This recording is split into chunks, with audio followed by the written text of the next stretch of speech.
लक्ष्मी राव, तुमने 150 अंक प्राप्त किए हैं। गोल चश्मे वाली एक अधेड़ महिला ने गणित की उत्तर पुस्तिका उस हंसमुख और दीप्तिमान लड़की को थमा दी। लक्ष्मी राव ने दोनों हाथों से कागज स्वीकार किया, थोड़ा सा सम्मान में झुकी। तुम्हें कड़ी मेहनत जारी रखनी चाहिए, श्रीमती शालिनी गुप्ता ने कहा। उनकी आंखें गर्व से लक्ष्मी पर टिकी हुई थीं। श्रीमती गुप्ता के मन में लक्ष्मी के लिए एक नर्म जगह थी। वह तेज, सुंदर और सम्मानजनक थी, आज के युवाओं में दुर्लभ गुण। लेकिन जैसे ही उसकी नज़र अगली उत्तर पुस्तिका पर गई, उसका चेहरा काला पड़ गया। यश शर्मा, तुम्हारे अंक 38 हैं। कक्षा में हंसी की गड़गड़ाहट हुई। यश को केवल 38 अंक मिले। यश कितना अजीब लड़का है। वह निश्चित रूप से फिर से मेरिट बैच में अंतिम होगा। क्या इसमें कोई संदेह है? उपहास के बीच शर्म से लाल यश श्रीमती गुप्ता के पास गया। उसके कदम झिझक रहे थे। उसने उसे घूरते हुए उसके हाथ से कागज छीन लिया और उसके गाल पर जोर से थपथपाया। अपना कागज लो और दरवाजे के बाहर खड़े हो जाओ। जैसे ही यश ने उसे लेने के लिए हाथ बढ़ाया, श्रीमती गुप्ता ने लापरवाही से उसे एक तरफ फेंक दिया। कोई विकल्प न होने पर यश नीचे झुका, उसे उठाया और कक्षा से बाहर निकल गया। दीवार के पास खड़े होकर उसके कंधे हार से झुक गए। इस उम्र में गर्व ही सब कुछ था और उसका गर्व टूट गया था। श्रीमती गुप्ता की आवाज़ फिर से गूंजी, इस बार सभी ने अच्छा प्रदर्शन किया। अगर यश ने हमारे बैच के औसत को नीचे नहीं गिराया होता तो मेरिट बैच 2 ने बैच 1 को हरा दिया होता। यश के शब्द तीर की तरह चुभ गए। वह स्कूल के छोटे से कमल के तालाब की ओर लड़खड़ाता हुआ चला गया। उसकी छाती अपमान से दब गई। तालाब के पास यश ने खुद को शांत करने की कोशिश की। उसकी मुट्ठियां भींची हुई थीं और वह चीखना चाहता था, लेकिन उसकी हिम्मत नहीं हुई। स्कूल का चौकीदार सुन सकता था और इससे उसकी परेशानी और बढ़ जाती। यश के पिता रमेश शर्मा ने जयपुर के केंद्रीय विद्यालय क्रमांक 2 में उसे मेरिट बैच में शामिल करवाने के लिए हरसंभव कोशिश की थी। उन्हें उम्मीद थी कि वह विश्वविद्यालय में सीट पा लेगा। लेकिन यश में पढ़ाई के प्रति कोई रुचि नहीं थी और उसके सहपाठियों के ताने कभी खत्म नहीं हुए। खुद को असहाय महसूस करते हुए वह घास पर लेट गया। अपने विचारों में खोया हुआ उसने पानी से एक रेंगती हुई बेल को निकलते हुए नहीं देखा, जो उसके टखने की ओर बढ़ रही थी। जब वह बस एक कदम दूर थी तो वह एक कोड़े की तरह उसके चारों ओर लिपट गई। अचानक झटके ने उसे तालाब के किनारे खींच लिया। यश अचानक जाग गया। उसने खुद को रोकने के लिए मिट्टी और घास को नोचना शुरू किया, लेकिन ये बेकार था। जल्द ही वह डूब गया। पानी में दम घुटने के कारण उसने अपना मुंह बंद कर लिया। उसकी आंखें डर से चौड़ी हो गईं। एक छायादार, खतरनाक आकृति उसे गहराई से घूर रही थी। उसने उसे चारों ओर लपेट लिया। उसके जबड़े उसकी गर्दन पर वार करने के लिए खुल गए। डर से स्तब्ध यश ने विरोध नहीं किया, लेकिन जैसे ही जीव झपटा, पानी में से एक गरजती हुई आवाज़ गूंजी, तुम उसे नुकसान नहीं पहुंचा सकते। वह आकृति बिखरकर शून्य हो गई। यश अविश्वास में पलकें झपकाते हुए सोच रहा था, अभी क्या हुआ? एक कोमल शक्ति ने उसे उठाया, उसे वापस घास पर रख दिया। उसके सामने एक शानदार भगवा कुर्ता पहने एक आदमी खड़ा था। उसका रूप धुंध से ढका हुआ झिलमिला रहा था। उसने भौहें सिकोड़कर यश को देखा। तुम्हारी क्षमता इतनी कमजोर क्यों है? अपना मुंह खोलो। यश ने तुरंत आज्ञा मान ली। उसका दिमाग दौड़ रहा था। क्या वह कोई देवता है, कोई ऋषि? क्या वह मुझे कोई जादुई वरदान देगा? उस आदमी ने एक छोटा अलंकृत खंजर निकाला और अपनी उंगली में चुभोया। खून की एक बूंद चमक उठी। युवा, इसे पी लो। यश हिचकिचाया, अंदर ही अंदर मुंह बनाते हुए। क्या उसका मतलब है कि मुझे उसकी उंगली चूसनी चाहिए? अपनी घृणा को दबाते हुए उसने उस आदमी के हाथ को थाम लिया। ऋषि की आंखें चौड़ी हो गईं और उसने यश के गाल पर थप्पड़ मारा। तुम क्या कर रहे हो? लेकिन तुमने तो इसे पीने के लिए कहा था। यश ने विरोध किया, स्तब्ध। एक झटके से ऋषि ने खून की बूंद को हवा में उड़ा दिया। अपनी गलती का एहसास करते हुए यश ने जल्दी से अपना मुंह खोला और उसे निगल लिया। उसके अंदर एक उग्र गर्मी उमड़ पड़ी। क्या हो रहा है? उसने हाँफते हुए कहा। दिव्य रक्त तुम्हें नया आकार दे रहा है। पहले तो यह दर्द देगा, ऋषि ने गायब होने से पहले जवाब दिया। दर्द ने तूफान की तरह हमला किया और यश बेहोश हो गया। उसे यह याद नहीं रहा कि वह कितनी बार बेहोश हुआ। उसे अस्पताल ले जाया जाना स्पष्ट रूप से याद था, लेकिन विवरण धुंधला था। रमेश, डॉक्टर हमसे बिल के लिए दबाव डाल रहे हैं, सुनीता शर्मा ने अपने पति की ओर देखते हुए आह भरी, जब वह दाल और रोटी का स्टील का टिफिन लेकर आया। रमेश, यश जैसा दिखने वाला थका हुआ आदमी, रुक गया। मैं पटेलों से उधार मांगूंगा। हमने उनसे 50,000 रुपये उधार ले लिए हैं, सुनीता ने कहा। उसकी आवाज़ टूट गई। तुम्हारे पिता का क्या? क्या उनके पास पैसे नहीं हैं? रमेश ने कड़वी मुस्कान दी। अगर वे उधार देते तो मैं बहुत पहले ही मांग लेता। वे यश के दादा हैं। क्या वे उन्हें तड़पते हुए देखेंगे? सुनीता का गुस्सा भड़क उठा। रमेश चुप रहा। सुनीता के आंसू बह निकले, अपने पति की चुप्पी के लिए नहीं, बल्कि अपने बेटे की दुर्दशा के लिए। बिना पैसे के यश अस्पताल में नहीं रह सकता था। उन्हें पता नहीं था, यश ने हर शब्द सुना। हालांकि उसका शरीर अभी भी बदल रहा था, लेकिन वह हिल नहीं सकता था।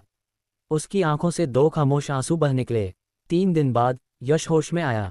उसकी दृष्टि बहुत तेज थी, उसे कभी अपनी नज़दीकी दृष्टि के लिए चश्मे की ज़रूरत थी, लेकिन अब दुनिया स्पष्टता से चमक रही थी। उसकी सुनने की शक्ति भी अद्भुत थी। उसने अगले वार्ड से फुसफुसाते हुए सुना, मुझे तुम्हें चूमने दो। हम अस्पताल में हैं, कोई नहीं देख रहा है। ठीक है, बस एक छोटा सा। उत्सुकता से यश ने ध्यान केंद्रित किया और दीवार गायब हो गई। उसने एक युवा जोड़े को चुपके से चूमते हुए देखा। चौंककर वह चिल्लाया। उसके बगल में सो रही सुनीता चौंककर जाग उठी। यश, तुम जाग गए। अपनी कमजोर माँ को देखकर उसे अपराधबोध हुआ। माँ, उसने आपातकालीन बटन दबाया। एक नर्स दौड़कर अंदर आए, उसके बाद एक डॉक्टर आया जिसने अविश्वास में यश की जांच की। उसकी महत्वपूर्ण शक्तियां न केवल सामान्य थीं, वे असाधारण थीं। इसका कोई मतलब नहीं है, डॉक्टर ने बड़बड़ाते हुए कहा। 6 महीने बिस्तर पर रहने के बाद उसे कमज़ोर होना चाहिए। फिर भी उसने यश को छुट्टी दे दी। रमेश ने बिल चुकाए और वे घर लौट आए। घर खाली था, फर्नीचर और उपकरण कर्ज चुकाने के लिए बेचे गए थे। पापा, क्या हुआ? यश ने अपने पिता की निराशा को महसूस करते हुए पूछा। रमेश का फ़ोन बज उठा। थोड़ी देर बात करने के बाद उसने अपनी स्कूटर की चाबियां उठाईं। उसने सुनीता से कहा, मैं जल्दी ही वापस आ जाऊंगा। उसके जाने के बाद सुनीता ने कहा, यश, अपने कमरे में आराम करो। मैं किराने का सामान लाऊंगी और तुम्हारा पसंदीदा राजमा चावल बनाऊंगी। अपने कमरे में यश की आंखों में आंसू भर आए। पापा, माँ, मैं तुम्हें एक अच्छी जिंदगी दूंगा, उसने कसम खाए। अपनी नई क्षमताओं के साथ उसे लगा कि यह संभव है। अपने बिस्तर पर लेटे हुए उसने सोचा कि पैसे कैसे कमाए जाएं। अस्पताल के दृश्य को याद करते हुए उसने लिविंग रूम की दीवार पर ध्यान केंद्रित किया। वह गायब हो गई और पीछे एक खाली कमरा दिखाई दिया। मैं चीज़ों के आर पार देख सकता हूँ, उसे एहसास हुआ। एक विचार आया, लॉटरी टिकट। उसने अक्सर स्क्रैच कार्ड के साथ अपनी किस्मत आजमाई थी, शायद ही कभी जीत पाया हो। अब वह भाग्य को धोखा दे सकता था। अपने दराज से 20 रुपये उठाकर यश पास के लॉटरी स्टॉल पर भागा। भैया, एक स्क्रैच कार्ड, उसने एक ढेर की ओर इशारा करते हुए कहा। विक्रेता ने उसे सौंप दिया। यश ने ध्यान केंद्रित किया और टिन की परत उसकी नज़र से ओझल हो गई। कोई पुरस्कार नहीं। उसने दूसरा चेक किया, कुछ नहीं। तीसरे ने 20 रुपये दिखाए। इसे छोड़कर उसने 10वीं कोशिश में 100 रुपये का एक सिक्का पाया। मैं इसे ले लूंगा, उसने जीत का खुलासा करने के लिए इसे खरोंचते हुए कहा। विक्रेता ने आश्चर्य से पलकें झपकाईं। भाग्यशाली लड़के, एक और चाहिए? नहीं, एक नया बंडल, यश ने उत्तर दिया। अगले बंडल का सर्वश्रेष्ठ पुरस्कार 50 रुपये था। उसने इसे लिया और ध्यान आकर्षित करने से सावधान 130 रुपये लेकर चला गया। एक अन्य स्टॉल पर उसकी दृष्टि लड़खड़ा गई। कमजोरी ने उसे जकड़ लिया और टिन की परत अपारदर्शी रही। घबराकर उसने सोचा, क्या मेरी शक्ति गायब हो गई है? निराश होकर वह घर लौट आया। सुनीता ने दावत पकाई थी, सावधान, बहुत गर्मी है। सुनीता ने चेतावनी दी। ठीक है, यश ने चाय पीते हुए कहा। अजीब बात है कि गर्मी ने उसे परेशान नहीं किया। आगे जांच करते हुए उसने अपनी उंगली गर्म चाय में डुबोई, गर्म लेकिन सहनीय। ईश्वरीय रक्त ने उसे गर्मी प्रतिरोधी भी बना दिया था। जब रमेश थका हुआ लौटा तो उसने यश को देखकर मुस्कुराया। अच्छा लग रहा है, बहुत अच्छा लग रहा है पापा। मैं बाद में स्कूल जाऊंगा, यश ने कहा। सुनीता ने विरोध किया, लेकिन यश ने जोर देकर कहा, मैं ठीक हूँ माँ। केंद्रीय विद्यालय क्रमांक 2 में यश अपने दोस्त अर्जुन सिंह से मिला। तुम कहाँ थे? अर्जुन ने उसे गले लगाते हुए पूछा। लंबी कहानी है, यश ने कहा। क्या नया है? नया प्रिंसिपल, मासिक परीक्षाएं अब बैच तय करती हैं। शीर्ष 60 मेरिट बैच 1 में जाते हैं, उसके बाद बैच 2 और इसी तरह, अर्जुन ने समझाया। पिछली बार मेरी रैंक 118वीं थी, लगभग बाहर हो गया था। तो फिर मेरी सीट अभी भी यहाँ क्यों है? विशेष मामला, तुम एक परीक्षा दोगे और उसी से फैसला होगा। यश ने अपनी इतिहास की किताब खोली, ये जानकर दंग रह गया कि एक बार पढ़ने के बाद वह हर शब्द याद कर सकता है। फोटोग्राफिक मेमोरी, इसके साथ वह आईआईटी या किसी अन्य शीर्ष संस्थान में प्रवेश ले सकता है। श्रीमती गुप्ता ने उसके विचारों को बाधित किया। ठीक हो गए, यश। हाँ मैडम, तो फिर हमें नीचे मत घसीटना, हालांकि अब तुम्हें शायद मौका न मिले, उसने व्यंग्यात्मक लहजे में कहा। गुस्सा भड़क उठा। मुझे कम मत आंको मैडम, मैं एक शीर्ष संस्थान में प्रवेश पालूंगा। वह हंसी। तुम 3 बार सबसे निचले पायदान पर। चलो शर्त लगाते हैं, अगर मैं ऐसा करती हूँ तो तुम सार्वजनिक रूप से माफ़ी मांगोगे। ठीक है, वह मुस्कुराई और चली गई। सहपाठियों ने उसका मजाक उड़ाया, लेकिन यश ने उन्हें अनदेखा किया और अपनी किताबों में डूब गया। प्रवेश परीक्षा में 3 महीने बाकी थे, वह उन्हें गलत साबित कर देगा। दोपहर के भोजन के समय वह फिर से लॉटरी स्टॉल पर गया। एक आदमी के ढेर में 20,000 रुपये का टिकट देखकर उसने उस आदमी को धोखा देकर उसे फेंक दिया, फिर उसे अपने पास रख लिया। घर वापस आकर उसने रमेश को एक बैंक अधिकारी से लोन के बारे में बहस करते हुए सुना। 20,000 रुपये। यश ने अपनी जीत का खुलासा करते हुए घोषणा की। उसके माता पिता की राहत साफ झलक रही थी, वे अपना घर नहीं खोएंगे। अगले दिन एक मासिक परीक्षा नज़दीक आ गई। घर के रास्ते में यश ने एक गली से रोने की आवाज़ सुनी। मदद करो। उसने अपनी पुरानी पड़ोसी प्रिया गुप्ता को ज़मीन पर डरी हुई हालत में पड़ा पाया। वह बहुत ही सुंदर हो गई थी, लक्ष्मी राव से भी ज्यादा। यश, मुझे बचा लो, उसने विनती की। एक ईंट पकड़कर वह उसके सताने वाले का सामना करने के लिए मुड़ा। उसका दिल तेजी से धड़क रहा था। 1.9 मीटर की ऊंचाई पर खड़ा एक लंबा गंजा आदमी अपने हाथ में एक स्विच ब्लेड को कसकर पकड़े हुए था और यश शर्मा को घूर रहा था। अभ्यास के साथ ब्लेड को घुमाते हुए उसकी लाल लाल आंखों में खतरे की एक चमक चमक उठी। एक मजाकिया मुस्कान उसके होठों पर आ गई और वह गुर्राया, अगर तुम्हें अपनी जान की कीमत है तो बेटा भाग जाओ। क्या मैं उसे अपने साथ ले जा सकता हूँ? यश ने सावधानी से पूछा। उसकी आवाज़ में डर के बावजूद स्थिरता थी। गंजे आदमी की मौजूदगी से डर का भाव झलक रहा था। उसके हाथ में स्प्रिंग लोडेड चाकू ने धमकी को और बढ़ा दिया। भागो, आदमी चिल्लाया। यश की जिद पर उसका गुस्सा भड़क उठा। वह आगे बढ़ा, 2 कदमों में दूरी कम की और एक जोरदार हाथ यश के चेहरे पर झपट्टा मारा।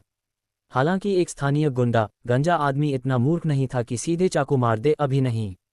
यश अचानक हुए हमले से अचंभित होकर स्तब्ध रह गया। लेकिन तभी कुछ असाधारण हुआ। उसकी समझ में आदमी का हाथ धीमा हो गया, जैसे कि समय ही खींच गया हो। ये धीमी गति में बॉलीवुड के एक्शन सीन को देखने जैसा था। यश को समझ में नहीं आया कि क्यों, लेकिन इस विचित्रता ने उसे वह बढ़त दी जिसकी उसे जरूरत थी। एक तेज कदम के साथ उसने आसानी से वार को चकमा दिया। गंजे आदमी ने यश की चपलता से आश्चर्यचकित होकर पलकें झपकाईं, फिर अपनी हताशा को बढ़ाते हुए फिर से वार किया। लेकिन यश अब पैटर्न के अभ्यस्त हो गए, दूसरे वार को भी उतनी ही आसानी से टाल दिया। लानत है, आदमी दहाड़ा। उसका गुस्सा उबल रहा था। गुस्से ने उसे लापरवाह बना दिया।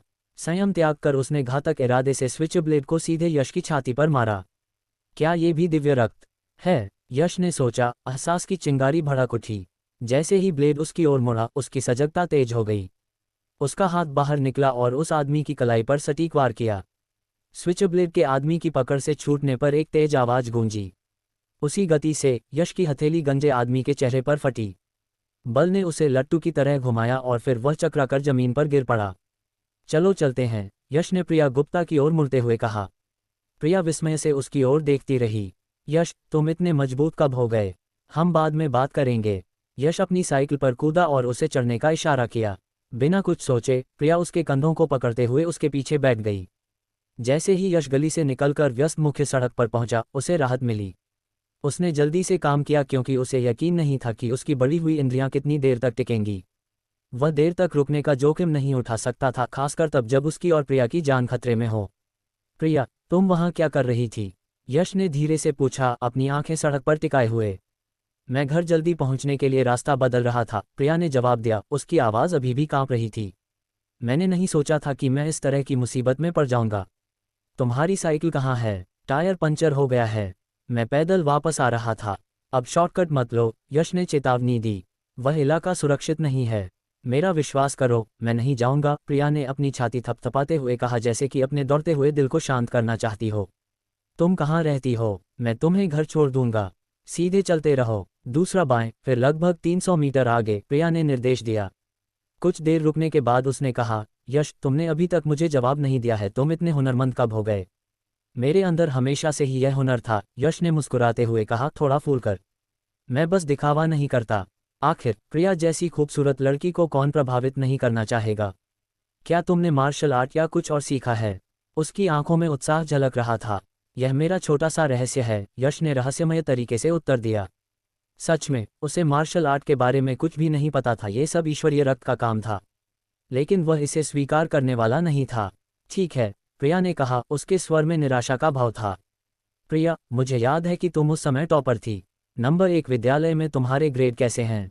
यश ने विषय बदल दिया। उसके होठों पर हल्की सी मुस्कान आ गई।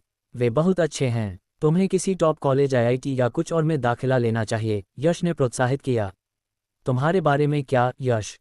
तुम किस कॉलेज में दाखिला लेना चाहते हो? उसकी आवाज़ नर्म हो गई। मैंने अभी तक फैसला नहीं किया है, यश ने कहा, आईआईटी या किसी अन्य एलीट संस्थान में प्रवेश पाने के अपने महत्वाकांक्षी लक्ष्य को दरकिनार करते हुए। उसे बताना उसके ट्रैक रिकॉर्ड को देखते हुए बेतुका लग सकता है। प्रिया जानती थी कि वह कभी भी एक बेहतरीन छात्र नहीं रहा। जब तुम अंदर आओगे तो तुम्हें मुझे बताना होगा, उसने गर्मजोशी से कहा। सौदा, वह मेरी बिल्डिंग है। प्रिया ने आगे एक मामूली अपार्टमेंट कॉम्प्लेक्स की ओर इशारा किया। फिर मिलते हैं, यश ने कहा, उसकी नज़रों में उसका दिल तेजी से धड़क रहा था। प्रिया की खूबसूरती अलौकिक थी, किसी हिंदी फिल्म की हीरोइन की तरह। उसके गाल थोड़े लाल हो गए। अलविदा, यश। जब वह चली गई तो यश वहीं खड़ा रहा, कुछ पल के लिए खो गया। जो भी उससे शादी करेगा वह एक भाग्यशाली व्यक्ति होगा, उसने सोचा, फिर उसने इसे भुला दिया। कल की मासिक परीक्षा नज़दीक थी, उसे और भी बड़ी लड़ाइयाँ लड़नी थीं। घर पर रमेश शर्मा ने यश को एक रोटी दी। आज की परीक्षा के बारे में तनाव मत लो बेटा, उसने धीरे से कहा। सुनीता ने दाल को कटोरे में डालते हुए रमेश को तीखी नज़र से देखा। क्या बकवास कर रहे हो? रमेश ने जवाब देने के लिए मुंह खोला, लेकिन सुनीता की तीखी नज़र ने उसे चुप करा दिया। माँ, पापा, मुझे कोई चिंता नहीं है, यश ने मुस्कुराते हुए अपनी चपाती चबाते हुए कहा। अच्छा, रमेश ने कहा, फिर झिझका। अगर तुम इस साल कॉलेज नहीं जा पाते तो भी तुम एक साल का गैप लेकर फिर से कोशिश कर सकते हो। वह नहीं चाहता था कि प्रवेश परीक्षाओं का दबाव उसके बेटे पर हावी हो जाए। जरूर, यश ने जवाब दिया, उसके दिमाग में एक विचार कौंधा। वह भी बहस करने के बजाय अपने नतीजों से उन्हें चौंका देगा। यश के स्कूल जाने के बाद सुनीता ने बर्तन धोने का अपना सामान्य काम छोड़ दिया और रमेश के सामने बैठ गई। क्या ये परीक्षा उसके बैच का फैसला करेगी? हाँ, क्यों न हम वाइस प्रिंसिपल शर्मा से फिर से मदद मांगें। शर्मा जी सिर्फ एक डिप्टी हैं, प्रिंसिपल कपूर फैसले लेते हैं, रमेश ने आह भरते हुए कहा। लेकिन क्या कपूर कभी कभी शर्मा जी की बात नहीं सुनते? मैं खुद शर्मा जी को मुश्किल से जानता हूँ। क्या वह तुम्हारे भाई का दोस्त नहीं है?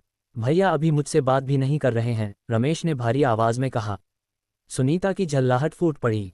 यश उनका भतीजा है। रमेश ने सिर झुकाया, लंबी सांस छोड़ते हुए कुछ नहीं कहा।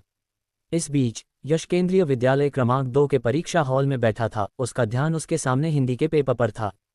कमरे में पेन की हल्की खरोंच और पन्नों की सरसराहट की आवाज़ गूंज रही थी, लेकिन उसने सब अनसुना कर दिया। उसकी फोटोग्राफिक मेमोरी की बदौलत उसने जो भी लाइन पढ़ी थी वह उसके दिमाग में जीवंत रूप से नाच रही थी। उसने सवालों को हल किया, समझ, व्याकरण, निबंध समय से पहले ही खत्म कर दिया। पीछे झुककर उसने कमरे को देखा। लक्ष्मी राव कुछ पंक्तियां आगे बैठी थीं, उनकी कलम एक टॉपर की तरह शांत सटीकता के साथ चल रही थी। वह हमेशा पढ़ाई में यश से मीलों आगे था, लेकिन आज यश को एक शांत आत्मविश्वास महसूस हुआ। वह अब पहले जैसा लड़का नहीं रहा। घंटी बजी और छात्र परीक्षा की कठिनाई के बारे में बातें करते हुए बाहर निकल गए। अर्जुन ने यश को बाहर पकड़ लिया। कैसा रहा भाई? उम्मीद से बेहतर, यश मुस्कुराया। सच में तुम इन दिनों आश्चर्यों से भरे हुए हो, अर्जुन ने उसे चिढ़ाते हुए कहा। जैसे ही वे साइकिल स्टैंड की ओर बढ़े, यश के विचार उसके अगले कदम के बारे में चले गए। 20,000 रुपयों ने उसके परिवार का बोझ हल्का कर दिया था, लेकिन ये पर्याप्त नहीं था। उसे और चाहिए था, अपने कर्ज चुकाने और अपने भविष्य को सुरक्षित करने के लिए पर्याप्त। उस सुबह उसकी एक्स-रे दृष्टि फिर से चमक उठी, वह इसे अपनी आंखों में महसूस कर सकता था। स्कूल के पास लॉटरी स्टॉल ने उसे फिर से बुलाया। बाद में मिलते हैं, यश ने अर्जुन से कहा और साइकिल चलाते हुए चला गया। भाग्य नहीं, बल्कि एक शुरुआत। उसने इसे खरीदा, इसे खरोंचा और विक्रेता की और अधिक खरीदने की चालाक पेशकश को अनदेखा करते हुए जीत को जेब में रख लिया। घर वापस आकर सुनीता ने उसे राजमा चावल की एक प्लेट दी। परीक्षा कैसी रही बेटा? अच्छा माँ, यश ने कहा और खाना शुरू किया। रमेश भी उनके साथ शामिल हो गया, उसका चेहरा चिंता से भरा हुआ था।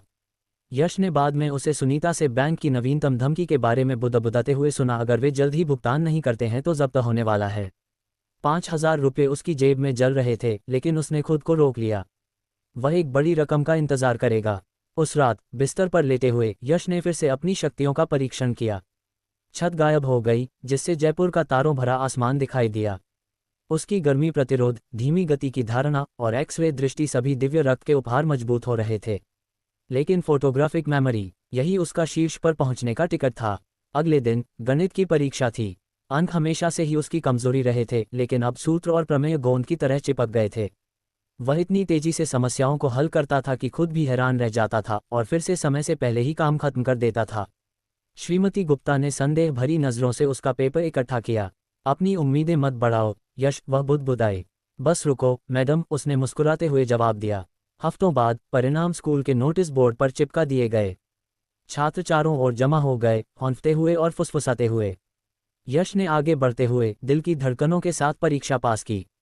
उसका नाम अब सबसे नीचे नहीं था, ये मेरिट बैच 2 के शीर्ष 10 में था। अर्जुन उसके बगल में चिल्लाया, यह क्या जादू है यार?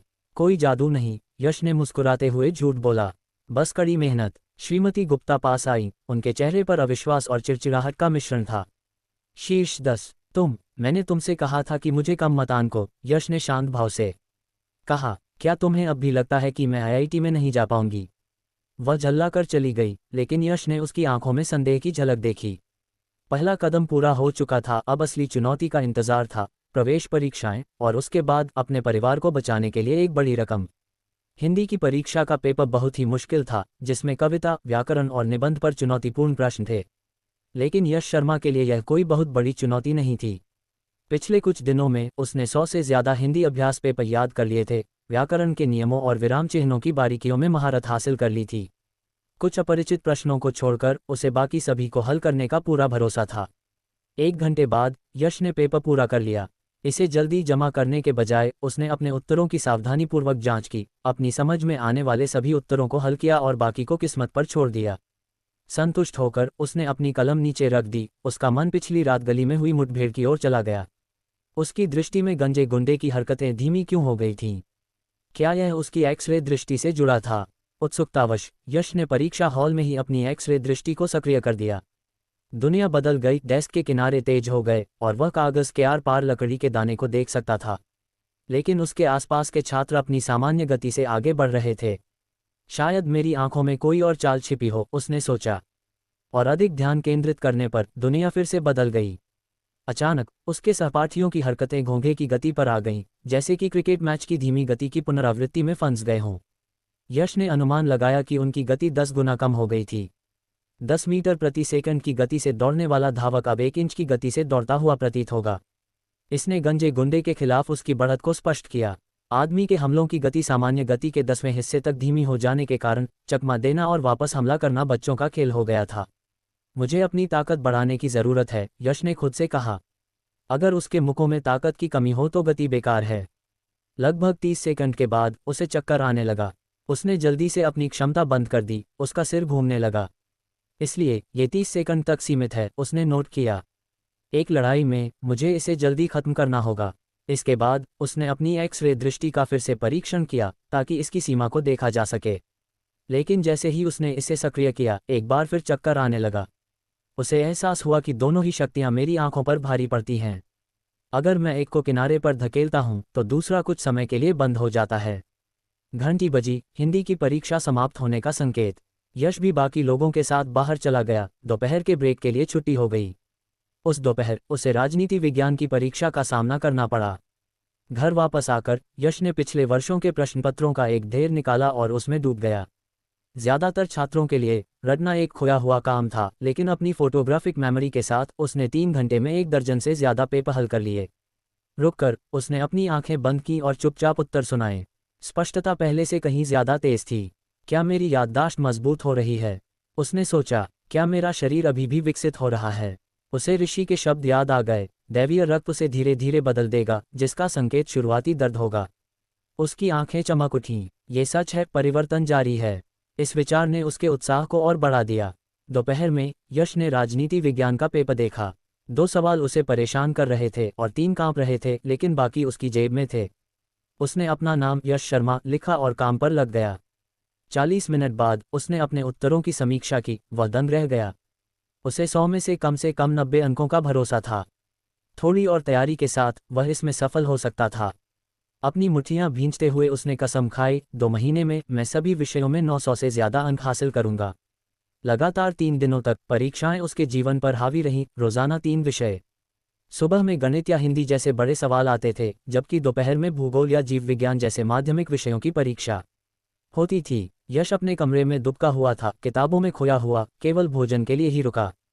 सुनीता गर्व और चिंता के मिले जुले भाव से देख रही थी। यश आखिरकार मेहनत करने लगा था, लेकिन वह जानती थी कि सीखना कोई जल्दी का उपाय नहीं है। कई सालों तक कमजोर ग्रेड और 6 महीने अस्पताल में रहने के बाद ये दौर भी उसे निराश कर सकता था। उसे उसकी आत्मा को आघात पहुंचने का डर था। अंतिम परीक्षा रसायन शास्त्र के बाद यश ने अपना बैग पैक किया। अर्जुन सिंह ने उसे गेट पर रोक लिया। यश, चलो थोड़ा आराम करते हैं, उसने उसके कंधे पर हाथ रखते हुए कहा। साइबर कैफे में काउंटर स्ट्राइक? यश ने अनुमान लगाया। हाँ, अर्जुन मुस्कुराया। नहीं, आज नहीं, यश ने कहा इसे टालते हुए। अर्जुन ने चौंकते हुए पलकें झपकाईं। तुम्हें क्या हो गया है? तुम मुझे CS खेलने के लिए घसीटते थे। मैं कुछ पढ़ने के लिए सरस्वती बुक डिपो जा रहा हूँ, यश ने जवाब दिया। हिंदी की परीक्षा ने अंतराल उजागर कर दिए थे, 2 पुरानी कविताएं जो उसे याद नहीं थीं। उसे और गोला बारूद की जरूरत थी। क्या तुम वाकई पढ़ाकू बन रहे हो? अर्जुन ने मुंह खोला। 100%, यश ने आंख मारी, फिर साइकिल चला दी। पिछले कुछ दिनों में वह 2 बार लॉटरी स्टॉल पर गया था, जहां उसने छोटी छोटी जीत से 500 रुपये जेब में डाले थे। सरस्वती बुक डिपो में उसने 20 से ज्यादा किताबें खरीदी, हिंदी कविता संग्रह, राजनीति विज्ञान गाइड, गणित की समस्याएं। काउंटर पर कैशियर ने सबका हिसाब लगाया। ये 632 रुपये होंगे, उसने कहा। क्या? यश ने झिझकते हुए कहा। 632 रुपये, उसने दोहराया। मैं कुछ वापस रख दूंगा, उसने बुदबुदाते हुए कहा। उसके गाल लाल हो गए। तुम्हारे पास कितने कम हैं? पीछे से एक चमकदार आवाज आई। 122 रुपये, यश ने प्रिया गुप्ता की ओर मुड़ते हुए कहा। प्रिया, तुम यहाँ क्या कर रही हो? जाहिर है मैं तुम्हारा पीछा कर रहा हूँ, उसने आंखें घुमाते हुए चिढ़ाते हुए कहा। माफ करना, मैं किताबों में खो गया था, यश ने शर्मिंदगी से कहा। यहाँ 122 रुपये हैं। प्रिया ने अपने पर्स से नोट निकाले और उन्हें थमा दिया। यश ने कैशियर को पैसे थमाए, जिसने अपना सामान बैग में रख लिया। मुझे इसे ले जाने दो, प्रिया ने आगे बढ़ते हुए कहा। कोई ज़रूरत नहीं, यश ने मुस्कुराते हुए बैग उठाया। वज़न महसूस होने पर उसकी मुस्कान फीकी पड़ गई, या उसका अभाव। 20 किताबें, कम से कम 5 किलो, एक पंख की तरह लग रही थीं। उसने सोचा कि ईश्वर के खून से एक और उपहार। मेरी ताकत भी बढ़ रही है। कुछ गड़बड़ है? प्रिया ने उसके ठहराव को देखते हुए पूछा। नहीं, सब ठीक है, यश ने जल्दी से कहा। प्रिया, क्या तुम फ्री हो? यश शर्मा ने अजीब तरीके से अपनी गर्दन के पीछे खुजलाते हुए पूछा। हाँ, प्रिया गुप्ता ने गर्मजोशी से मुस्कुराते हुए जवाब दिया। क्या तुम मुझे विज्ञान विषयों में मदद कर सकती हो? यश की आवाज़ में शर्मिंदगी की झलक थी। बिल्कुल, प्रिया ने उत्साह से सिर हिलाया। हमें कहाँ पढ़ना चाहिए? पास में एक कैफ़े कॉफ़ी डे है, यश ने एक पल सोचने के बाद सुझाव दिया। हम कब शुरू करेंगे? हर शाम आधे घंटे के बारे में क्या ख्याल है? यश ने पहले 1 घंटे के बारे में सोचा, लेकिन झिझकते हुए। प्रिया एक लड़की थी और वह नहीं चाहता था कि सुरक्षा कारणों से वह देर से घर आए। चलो इसे हर रात 2 घंटे कर दें, प्रिया ने खुशी से जवाब दिया। क्या ये बहुत ज़्यादा नहीं है? यश की आंखें चौड़ी हो गईं। क्या तुम्हारे माता पिता को चिंता नहीं होगी? ये शाम की ट्यूशन से अलग नहीं है, प्रिया ने हल्की मुस्कान के साथ कहा। हम आज शाम 6 बजे शुरू करेंगे, मुझे पहले दिन के लिए घर जाना है। यश के विरोध करने से पहले उसने हाथ हिलाया और चली गई। उसे जाते हुए देखकर यश के दिमाग में एक अजीब सा विचार कौंधा। क्या प्रिया मुझे पसंद कर सकती है? लेकिन उसने जल्दी से उसे झटक दिया। उसके जैसी लड़की, इतनी स्मार्ट और खूबसूरत, मुझसे प्यार क्यों कर रही है? बेवकूफ़ मत बनो, यश। मुझे ध्यान केंद्रित करना है, उसने खुद को मजबूत करते हुए कहा। घर वापस उसके माता पिता दोनों वहां थे। हाल ही में एक असामान्य दृश्य। यश, यहाँ आओ, हमें बात करनी है, रमेश शर्मा ने धीमी, गंभीर आवाज में कहा। हैरान, यश बैठ गया। क्या हुआ पापा? तुमने 3 दिन पहले प्रिया गुप्ता की जान बचाई थी। रमेश ने अपने बेटे के चेहरे को ध्यान से देखा। हाँ, यश ने स्वीकार किया। इसे छिपाने का कोई मतलब नहीं है। तुम्हारे पास हिम्मत है, रमेश ने कठोर स्वर में कहा। पापा, मैं उसे ऐसे ही नहीं छोड़ सकता था, यश ने समझाया। रमेश ने अपना सिर हिलाया। क्या तुम्हें पता भी है कि तुम किससे उलझे हो? किससे? बलू सिंह, एक स्थानीय गुंडा जो जयपुर में एक छोटा गिरोह चलाता है, रमेश ने गंभीरता से कहा। जब प्रिया घर पहुंची तो उसके पिता ने पुलिस को बुलाया। उन्होंने बलू को गली में बेहोश पाया, उसे मौके पर ही गिरफ्तार कर लिया। बेहोश? यश ने आश्चर्य से आंखें झपकाईं। पूरे दिन बेहोश? रमेश ने यश को गर्व और अविश्वास के मिले जुले भाव से देखते हुए कहा। मध्यम मस्तिष्क आघात। तुम इतने मजबूत कैसे हो गए? यश ने अपना सिर रगड़ा, समझ में नहीं आ रहा था कि क्या जवाब दे। ओह, बस किस्मत, मुझे लगता है। अब से ऐसी मुसीबतों से दूर रहना, रमेश ने चेतावनी दी। समझ गया, यश ने आज्ञाकारी ढंग से कहा। उसे मत डांटो, सुनीता ने बीच में ही बात काटते हुए दाल चावल की प्लेट मेज पर रख दी। तुम्हारी परीक्षाएं कैसी रहीं, बेटा? बहुत अच्छी, यश ने गहराई से जवाब दिया। तुम्हारे अंकों का कोई अंदाजा है? लगभग 700 अंक, यश ने सहजता से कहा। दोनों माता पिता स्तब्ध रह गए। तुमने क्या कहा? सुनीता ने चौंकते हुए पूछा। लगभग 700, यश ने दोहराया। सुनीता का चेहरा सख्त हो गया। यश, अगर तुम्हारे नंबर कम भी हों तो कोई बात नहीं, लेकिन कभी भी नकल मत करना। मैं इतना बेवकूफ़ नहीं हूँ, माँ, यश हंसा। नकल करने से वैसे भी जी में कोई मदद नहीं मिलेगी। तो फिर तुम्हें कैसे लगता है कि तुम्हें 700 मिलेंगे? सुनीता ने जोर देकर पूछा। वह उसका इतिहास जानती थी, गणित में 38 कोई पुरानी बात नहीं थी। क्या तुमने मुझे दिन रात पढ़ते नहीं देखा? यश मुस्कुराया। अगर मैं खुद को प्रेरित नहीं करूंगा तो मुझे इसका पछतावा होगा। लेकिन इतनी जल्दी इतनी ऊंची छलांग लगाना?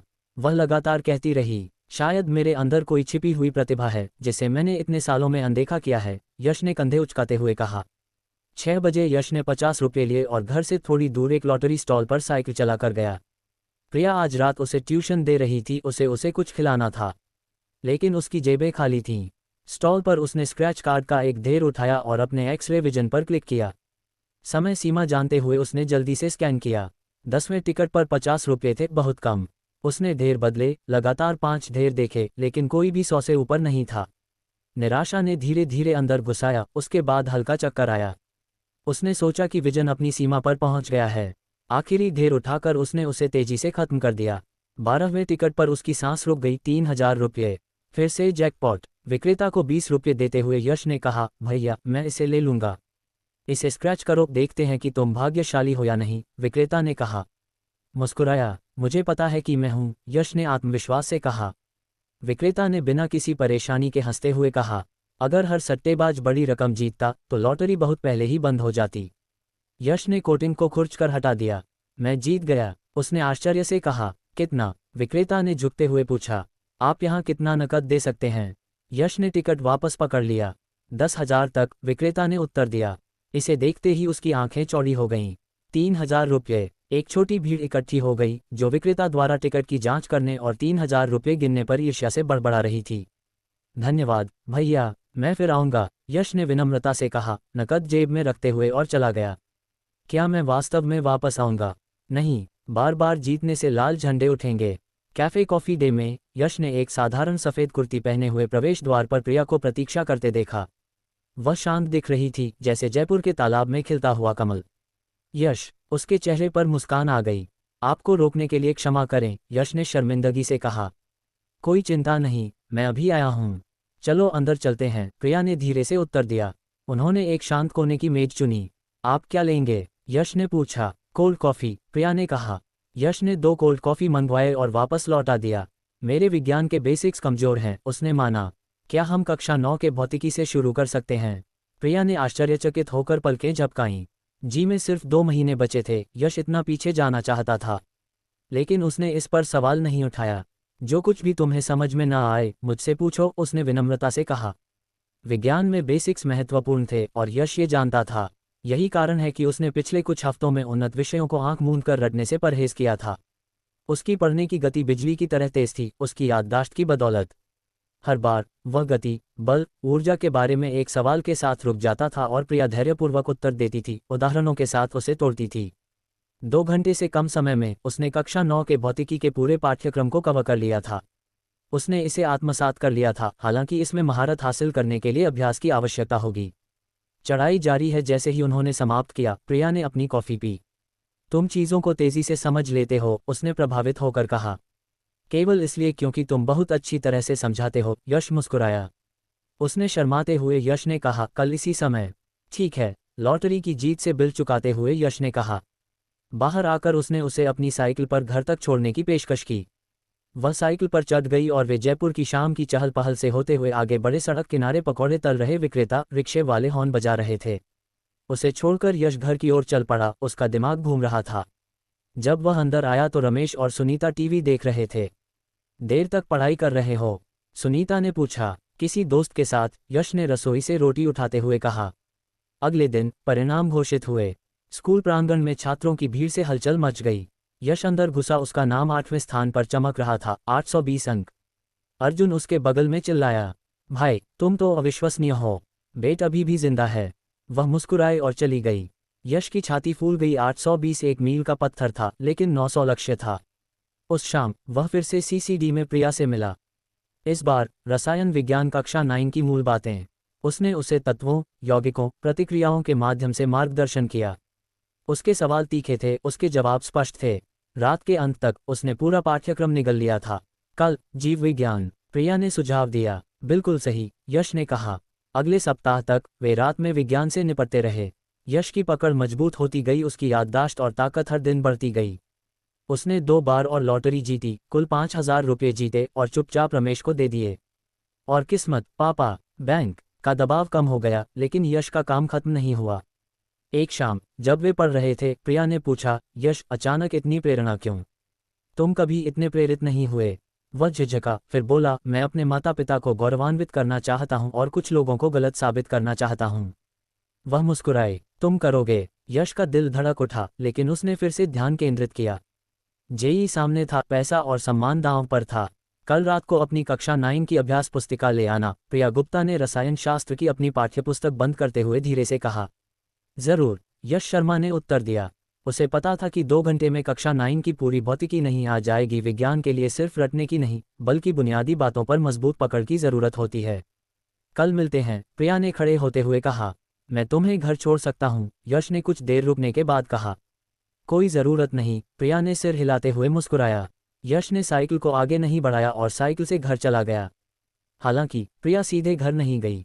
वह शायद कुछ नोट्स लेने के लिए अपने स्कूल केंद्रीय विद्यालय नंबर 1 की ओर मुड़ी। केंद्रीय विद्यालय नंबर 2 अपनी प्रक्रियाओं में तेज था। अगली सुबह उनकी कक्षा अध्यापिका श्रीमती शालिनी गुप्ता टेस्ट पेपर्स के ढेर के साथ मेरिट बैच 2 में पहुंची। कमरे में सन्नाटा छा गया, सभी की नज़रें उन पर टिकी थीं, या यूं कहें कि उनके हाथों में मौजूद पेपर्स पर।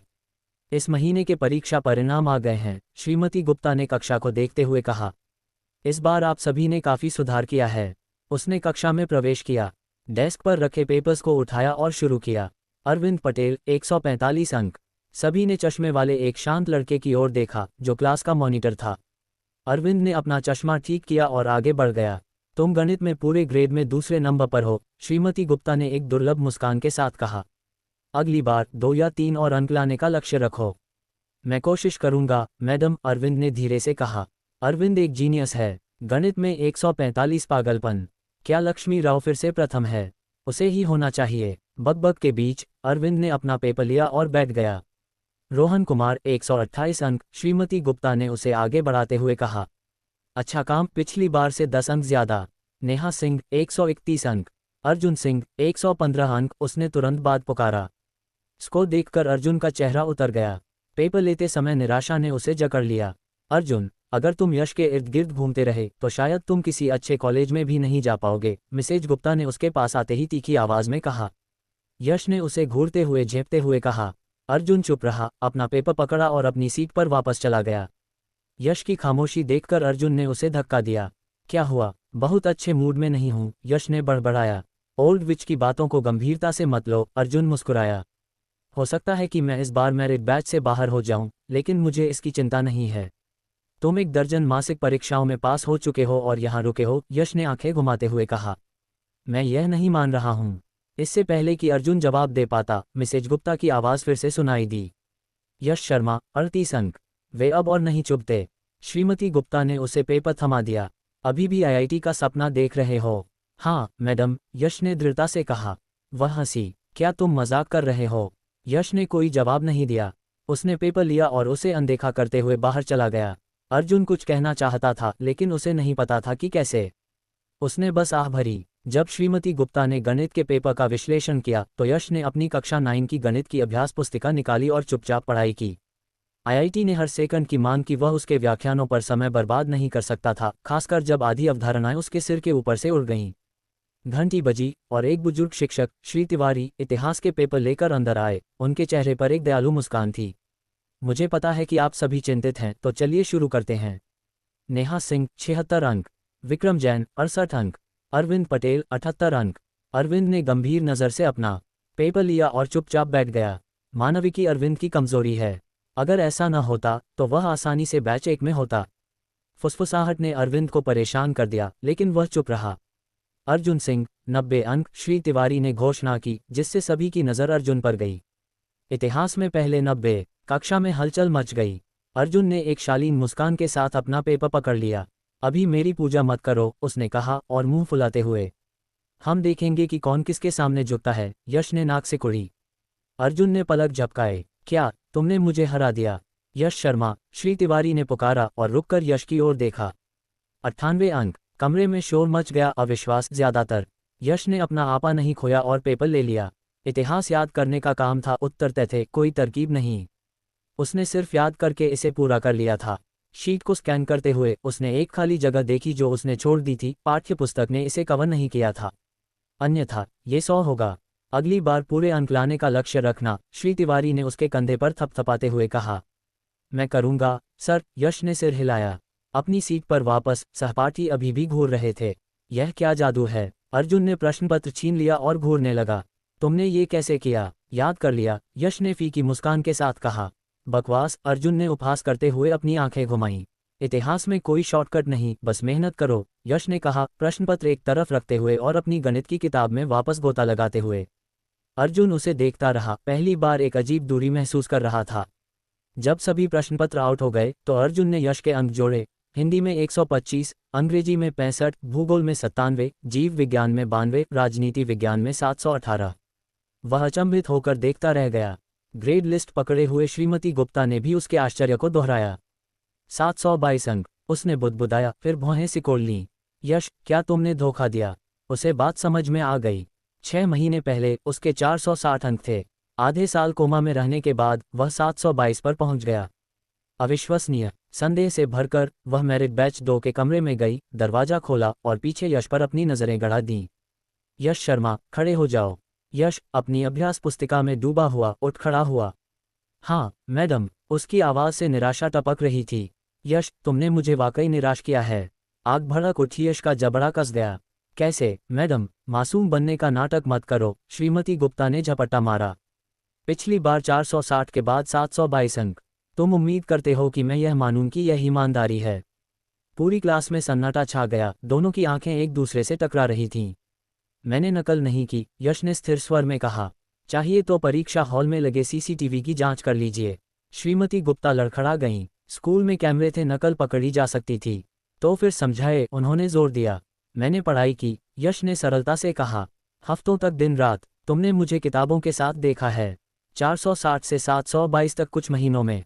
उसने उपहास किया। ये प्रतिभा नहीं है, ये चमत्कार है। शायद मैं देर से आगे बढ़ा हूँ, यश ने जवाब दिया, उसकी आंखों में चमक थी। या शायद तुमने मुझे कम आंका, अर्जुन ने कहा। वह एक मशीन है मैडम, मैंने उसे देखा है। उसने अर्जुन को घूरा, फिर यश को। हम देखेंगे कि जेईई के नतीजे कब आएंगे। आपकी शर्त अभी भी एक कल्पना है।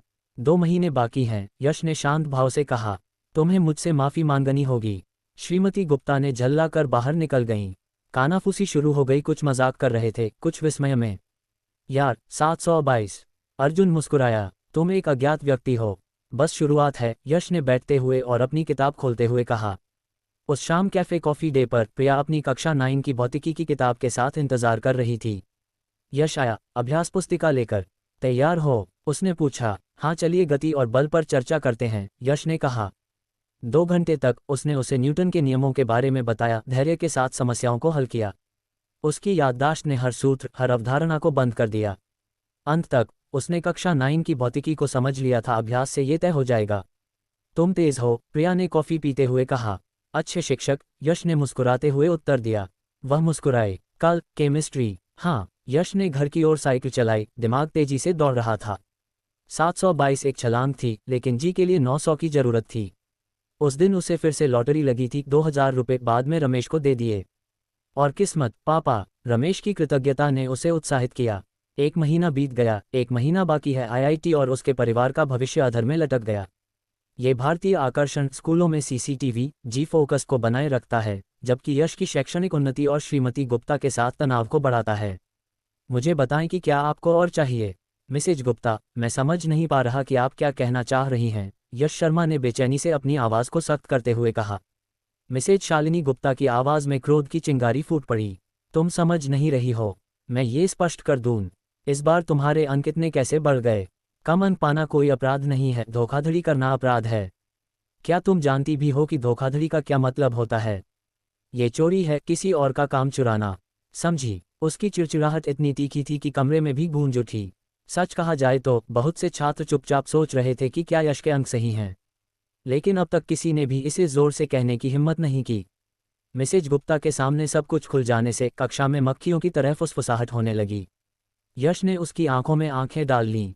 मैं नहीं समझ पा रहा कि तुम क्या कहना चाह रही हो मैडम। उसका गुस्सा और भी भड़क गया। अभी भी समझ नहीं आ रहा यश, तुमने मुझे पूरी तरह से निराश कर दिया है। मैडम, क्या तुम यहाँ कोई सीमा पार नहीं कर रही हो? यश की आवाज़ में विरोध की भावना थी। मिसेस गुप्ता की नज़रें बर्फ की तरह जम गई थीं। सीमा पार करना? तुम नहीं समझ पाई कि यह कितना गंभीर मामला है। परीक्षा में नकल करना हमेशा के लिए तुम्हारे रिकॉर्ड पर दाग लगा सकता है। ये कहते हुए वह भूमि और गुस्से में चली गई। रुको, यश ने आवाज़ में जोर से आवाज़ लगाई। वह रुकी और पीछे देखने लगी। अब क्या? यश की आंखों में ठंडे संकल्प की चमक थी। तुम मुझ पर नकल करने का आरोप लगा रहे हो। इसे साबित करो या मैं इसे सीबीएसई बोर्ड में ले जाऊंगी। उसकी चुनौती पर उसका गुस्सा और बढ़ गया।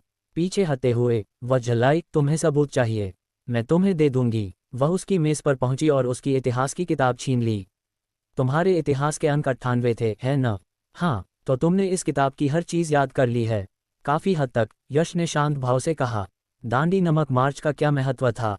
यश ने बिना किसी हिचकिचाहट के पूछा। 1930 में महात्मा गांधी के नेतृत्व में दांडी नमक मार्च ब्रिटिश नमक करों के खिलाफ भारत की अवज्ञा का प्रतीक था और इसने देशव्यापी सविनय अवज्ञा आंदोलन को जन्म दिया। श्रीमती गुप्ता ने और सवाल दागे, तारीखें, घटनाएं, स्वतंत्रता संग्राम के आंकड़े। यश ने हर सवाल का बेबाकी से जवाब दिया। उसकी आवाज़ स्थिर थी। फिर उसने अर्जुन के मॉक जेईई पेपर को उठाया और संस्कृत भारी गद्य में प्राचीन भारतीय दर्शन के बारे में एक मुश्किल अंश पढ़ा। कक्षा हैरान दिखी, ज़्यादातर ने इसे पहले नहीं देखा था। यश को रुकते हुए देखकर श्रीमती गुप्ता मुस्कुराईं। ये किस बौद्धिक आंदोलन को दर्शाता है? यश ने एक पल के लिए सोचा। ये सामाजिक उतार चढ़ाव के दौर के दौरान वैदिक परंपराओं को बौद्ध और जैन धर्म के साथ सम्मिश्रण दिखाता।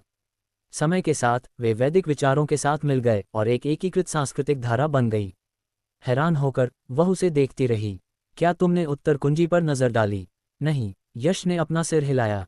तो तुम्हारा उत्तर बिल्कुल सही क्यों है? वह इसे निगल नहीं सकी। ऐतिहासिक संदर्भ को देखते हुए ये पता लगाना मुश्किल नहीं है, यश ने कहा। उसका स्वर शांत लेकिन दृढ़ था। मुझे और पूछने दो, उसने जोर देकर कहा, और कठिन सवाल पूछे। व्यापार मार्ग, राजवंश, सुधार। यश ने उन सभी को हल किया। उसके जवाबों में तर्क बुना हुआ था। अंत में वह रुक गई। कोई भी धोखेबाज इतनी तेजी से, इतनी गहराई से नहीं सोच सकता। यश नकल नहीं कर रहा था, वह जान रहा था। मुझे राजनीति विज्ञान, जीव विज्ञान, भूगोल में भी क्यों नहीं परखा जाता? यश ने सहजता से कहा। मिसेज गुप्ता की आंखें सिकुड़ गईं। उन्हें एहसास हुआ। मुझे स्पॉटलाइट नहीं चाहिए थी, यश ने कहा, शांत ओवरअचीवर्स के बारे में अपने संदेह को दोहराते हुए। उसने उसकी ओर इशारा किया, अवाक, अपने ही जाल में फंसी हुई। वह क्या कर सकती थी? वह मुड़ी और चली गई, गुस्से में लेकिन पराजित। कक्षा में हड़कंप मच गया। सदमा, अविश्वास, कुछ अनिच्छा से सिर हिलाना। तुमने हमें रोक रखा है। अर्जुन ने मुस्कुराते हुए यश के कंधे पर थपथपाया। यश खड़ा हुआ और घूरने वालों की अनदेखी करते हुए बाहर चला गया। ताने, संदेह, इन सब ने उसे थका दिया था। शायद मुझे ये स्कूल छोड़ देना चाहिए, उसने सोचा, कमल के तालाब की ओर बढ़ते हुए। पानी के किनारे उस बेल, उस ऋषि की यादें वापस झिलमिला उठीं। जैसे ही उसने लहरों को देखा, भगवा वस्त्र पहने एक महिला प्रकट हुई, लंबी, सख्त, गले में रुद्राक्ष की माला। सरस्वती देवी को यहाँ एक छात्र की उम्मीद नहीं थी। उसने यश को एक परेशान नज़र से देखा। ये कक्षा का समय है। तुम क्या कर रहे हो? मुझे अच्छा नहीं लग रहा है, यश ने स्वीकार किया। कहीं और अच्छा नहीं लग रहा है, उसने झुंझलाते हुए कहा।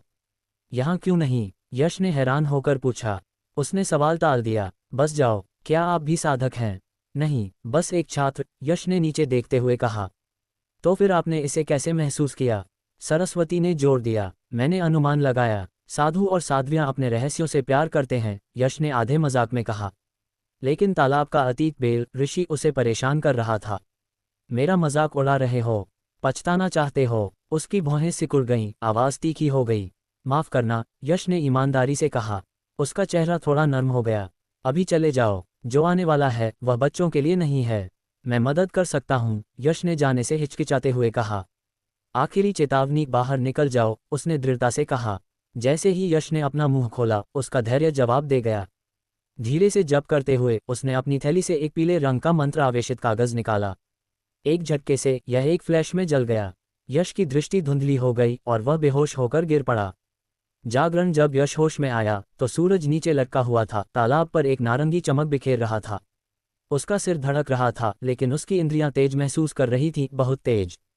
पत्तियों की सरसराहट, पक्षियों की चहचहाहट, पानी की लहरें सब बढ़ गई थीं। सरस्वती देवी चली गई थीं। वह लड़खड़ाते हुए अपने पैरों पर खड़ा हुआ और उसे एक साथ जोड़ दिया। उसने मुझे एक मंत्र से बेहोश कर दिया। लेकिन क्यों? वह क्या खोज रही थी? घर वापस आकर सुनीता ने उस पर गुस्सा किया। तुम देर से आए, बेटा। तुम कहाँ थे? तालाब के पास, माँ, यश ने अपनी कनपटी को रगड़ते हुए कहा। फिर से? रमेश ने भौहें सिकोड़ी। उस जगह का क्या मतलब है? पता नहीं, यश ने झूठ बोला। वह उन्हें ऋषि या इस नई मुलाकात के बारे में नहीं बता सकता था, अभी नहीं। उस रात कैफे कॉफ़ी डे पर प्रिया अपनी कक्षा 9 की रसायन विज्ञान की किताब लेकर इंतजार कर रही थी। यश आया, अभी भी घबराया हुआ था, लेकिन उसने उसे छिपा रखा था। तुम ठीक हो? उसने पूछा, उसकी व्याकुलता को देखते हुए। हाँ, बस थका हुआ हूँ, उसने मुस्कुराते हुए कहा। चलो प्रतिक्रियाएं करते हैं। 2 घंटे तक उसने उसे रासायनिक समीकरणों के माध्यम से चलाया। उसकी स्मृति ने उसे बंद कर दिया, लेकिन उसका मन तालाब में भटक गया। राक्षसी ऊर्जा, क्या वह बेल थी? कल, जीव विज्ञान, प्रिया ने सामान समेटते हुए पूछा। जरूर, यश ने सिर हिलाया। घर लौटते हुए उसने अपनी शक्तियों का परीक्षण किया। एक्सरे दृष्टि ने अंधेरे को चीर दिया, सड़क के संकेत दीवारों के माध्यम से चमक रहे थे। जब एक स्कूटर तेजी से गुजरा तो समय धीमा हो गया, जिससे उसे प्रतिक्रिया करने के लिए कुछ सेकंड मिले। उसकी शक्ति ने एक हाथ से अपनी साइकिल उठाई। दिव्य रक्त विकसित हो रहा था तेजी से। अगले दिन श्रीमती गुप्ता के साथ उसके टकराव की खबर फैल गई। छात्रों ने कानाफूसी की, कुछ ने उस पर संदेह करने के लिए माफी मांगी। अर्जुन मुस्कुराया, अब तुम एक किंवदंती हो। यश ने इसे अनदेखा कर दिया, लेकिन अंदर ही अंदर वह जल रहा था। 722 एक शुरुआत थी, 900 लक्ष्य था। और तालाब, वहां कुछ बड़ा मडरा रहा था। उस शाम उसने फिर से लॉटरी जीती, 4000 रुपये। इसे रमेश को देते हुए उसने कहा, भाग्य अभी भी मेरे साथ है, पापा। रमेश ने उसे गले लगाया, उसकी आंखें नम थीं। तुम हमारा आशीर्वाद हो, यश। जी में 1 महीना बाकी है। यश ने प्रिया के साथ अध्ययन किया, अपनी शक्तियों का उपयोग किया और दूर से तालाब को देखा। सरस्वती की चेतावनी प्रतिध्वनित, मुसीबत मंडरा रही थी और वह तैयार था। ये भारतीय माहौल सीबीएसई दांडी नमक मार्च 7वीं को बनाए रखता है, जबकि यश की यात्रा को और गहरा करता है शिक्षाविद, शक्तियाँ और एक रहस्यमय मोड़। मुझे बताएं कि क्या आपको और चाहिए।